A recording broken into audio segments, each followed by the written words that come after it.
All right, looks like the Saints are the story in the NFL this week with Drew Brees out. And with that, we welcome in fantasy expert Darin Tietgen from whotostart.com for some fantasy advice. And we'll kick things off with a question from a viewer named Richard Jamie who wants to know what the fantasy world thinks about Jameis Winston potentially taking over the Saints offense will be like.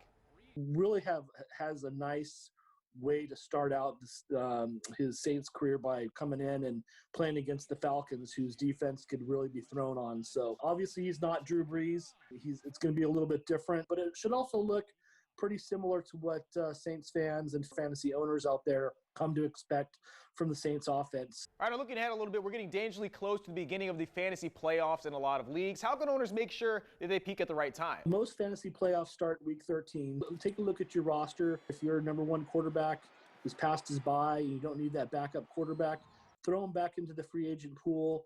Maybe add an extra running back. Also look at your team defense. Take a look at who's playing the Jets, for instance. Finally, we ask you this every week, Darin. You are whotostart.com. Who should we be starting this week? I've got a couple guys for you to look at. DeAndre Swift, man, over the past couple of weeks, he's looked really, really good. And then Jacoby Myers just really looks good for the Patriots at wide receiver. Those are two names to look at. If you get them on your roster before your trade deadline in your league, those are two guys that are going to finish the season strong. All right, thank you, Darin, for your time. If you want to hear more from Darin, head to our website and make sure to send us questions on social media. We'll make sure to answer them in next week's segment. All right, thanks a lot, Reggie. We'll be right back after this.